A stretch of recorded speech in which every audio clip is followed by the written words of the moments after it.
السلام علیکم ورحمۃ اللہ وبرکاتہ۔ میں ہوں آپ کا میزبان حافظ محمد دانش۔ محترم سامعین و ناظرین، آپ کے سوالات کے جوابات کے لیے ہمارے ساتھ موجود ہیں مفتی احمد بن محمد ارشد خان صاحب۔ جی مفتی صاحب، نعیم رضا بٹلاؤ سے معلوم کرتے ہیں غیر مسلم کی دعوت قبول کرنا کیسا ہے؟ بسم اللہ الرحمن الرحیم، حامدا و مصلیا و مسلما اما بعد۔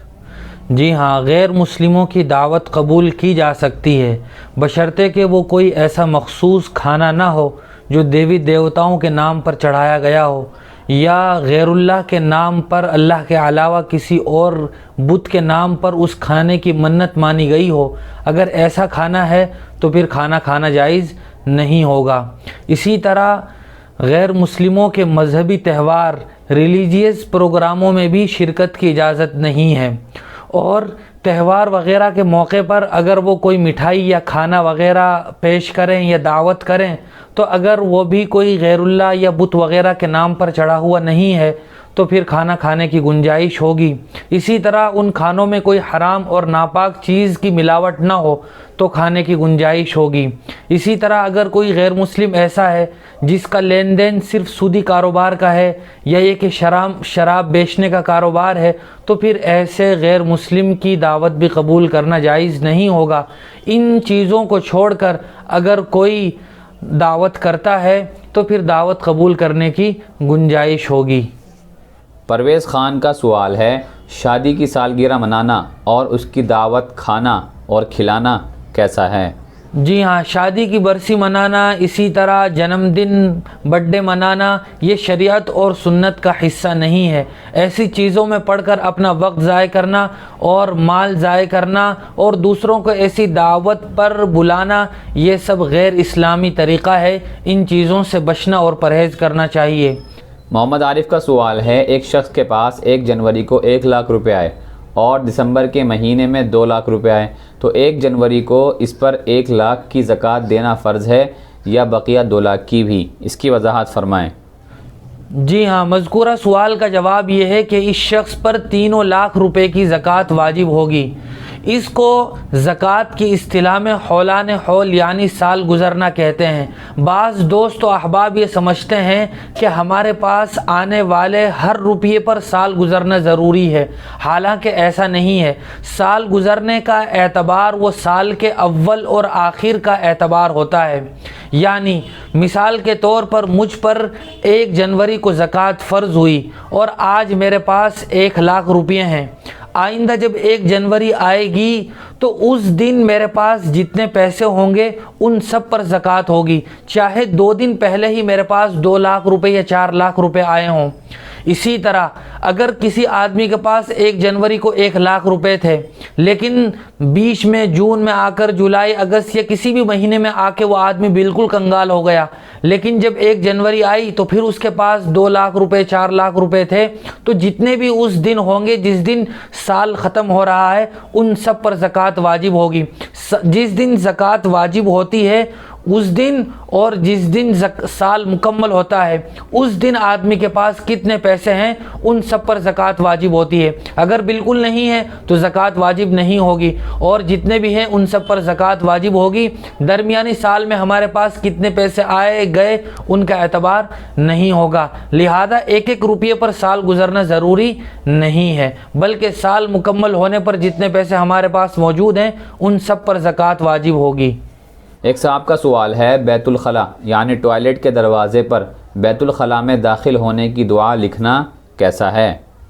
بیت الخلاء اور ٹوائلٹ کے دروازے پر بھی دعا لکھ کر نہیں لگانی چاہیے، چونکہ وہاں بھی بدبو اور نجاست کی بو وغیرہ آنے کی وجہ سے یہ بے ادبی ہے، لہذا آدمی کو دعا یاد ہونی چاہیے اور بیت الخلاء میں داخل ہونے سے پہلے ہی اس دعا کو پڑھنے کا اہتمام کرنا چاہیے۔ اگر ہم نے دعا نہیں پڑھی اور ہم بیت الخلاء میں اندر داخل ہو گئے تو پھر اب اس دعا کو پڑھنے کی ضرورت نہیں ہے، زبان سے پڑھنے کی ضرورت تو بالکل نہیں ہے، چونکہ وہاں بھی دعا کی بے ادبی ہے۔ حافظ عبدالعلیم صاحب اوکھلا سے معلوم کرتے ہیں، نماز میں اگر کسی نے سبحانک اللہم سے پہلے لفظ ثنا بول دیا تو اس کی نماز کا کیا حکم ہے؟ نماز میں ثنا پڑھنا یہ مسنون ہے، یعنی سبحانک اللہم و بحمدک و تبارک اسمک و تعالی جدک و لا الہ غیرک بہت سارے لوگ جلدی جلدی میں یا بھولے سے سبحانک اللہ سے پہلے لفظ ثنا بھی کہہ دیتے ہیں، یعنی اس طرح پڑھتے ہیں ثنا سبحانک اللہم و بحمدک۔ اس کا مسئلہ یہ ہے کہ اگر کوئی آدمی قصدن یا سہون یعنی جان بوجھ کر بھولے سے سبحانک اللہم پڑھنے سے پہلے لفظ ثنا بھی کہہ دیتا ہے تو اس کی نماز پر کوئی اثر نہیں پڑے گا، نہ ہی اس کی نماز میں سجدہ سہو واجب ہوگا، نہ نماز فاسد ہوگی، چونکہ یہ ایک ایسا کلمہ ہے جو کلام الناس کے یعنی لوگوں کی بات چیت کے مشابہ نہیں ہے، بلکہ ثنا بولنے والا یہ آدمی اس بات کا اظہار کر رہا ہے میں آگے اللہ کی تعریف کر رہا ہوں، لیکن اس کو ارادتاً کہنا نہیں چاہیے، کبھی بھول سے کہہ دیا تو کوئی حرج نہیں ہے۔ محمد امجد صاحب کا سوال ہے، ایک صاحب نے کسی خاتون سے نکاح کیا لیکن صحبت سے پہلے ہی طلاق دے دی۔ ان صاحب کا پہلی بیوی سے ایک لڑکا ہے، کیا وہ لڑکا اپنے باپ کی مطلقہ سے نکاح کر سکتا ہے یا نہیں؟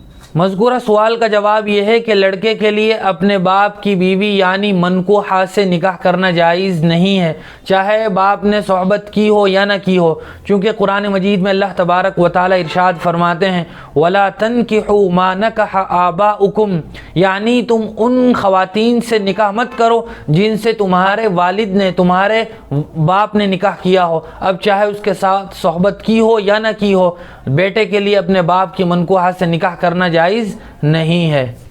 عظیم بھائی کا سوال ہے، مسجد میں کچھ پیسے ملے، اعلان بھی کیا لیکن کوئی مالک نہ ملا، تو کیا وہ پیسے مسجد میں استعمال کر سکتے ہیں یا نہیں؟ جی ہاں، مسجد میں جو پیسے ملے ہیں ان پیسوں کو مسجد میں استعمال کرنا درست نہیں ہے، چونکہ ان پیسوں کی حیثیت لقطے کی ہے، جو راستے وغیرہ میں پڑے ہوئے پیسے مل جاتے ہیں ان پیسوں کا بھی وہی حکم ہے، اور لقطے کا شریعت میں حکم یہ ہے کہ ان پیسوں کا اعلان کیا جائے، جہاں تک بھی ممکن ہو تشہیر کی جائے کہ یہ پیسے کس کے ہیں۔ آج کل کے زمانے میں پورا تعارف لکھ کر سوشل میڈیا پر وائرل کر دیا جائے تاکہ اس کے اصل مالک تک خبر پہنچ جائے، اور اگر کوئی لینے والا اس مال کو نہیں آیا، ان پیسوں کو لینے والا کوئی نہیں آیا اور کافی دن گزر گئے، تو پھر ان پیسوں کو کسی غریب کو صدقہ کر دیا جائے۔ ایک خاتون کا سوال ہے، بعض لوگ کہتے ہیں کہ انار میں ایک دانہ جنتی دانہ ہوتا ہے، اس کی کیا حقیقت ہے؟ جی ہاں، انار کے بہت ساری فضیلتیں لوگ اپنی طرف سے بیان کرتے ہیں، انہی فضیلتوں میں ایک یہ بھی ہے کہ ہر انار میں ایک دانہ جنت کا ہوتا ہے، اس کی کوئی حیثیت نہیں ہے، یہ بھی بالکل من گھڑت بات ہے، کہیں بھی احادیث میں یہ موجود نہیں ہے۔ علامہ سیوطی علیہ الرحمہ ایک بہت بڑے محدث مفسر گزرے ہیں، انہوں نے اپنی کتاب اللآلی المصنوعہ فی الاحادیث الموضوعہ میں اس بات کی تردید فرمائی ہے کہ یہ من گھڑت روایت ہے، اس کا حدیث سے کوئی تعلق نہیں ہے۔ بہت شکریہ مفتی صاحب آپ کا۔ اسی طرح کی مزید مسائل کی جانکاری کے لیے ہمارے دار ارقم یوٹیوب چینل کو سبسکرائب کریں، ویڈیو کی نوٹیفیکیشن کے لیے بیل آئیکن کو دبائیں، ویڈیو کو لائک کریں، صدقہ جاریہ کی نیت سے ویڈیو کو شیئر بھی کریں، اور اسی طرح اپنے سوال ہم تک پہنچاتے رہیں۔ جزاک اللہ۔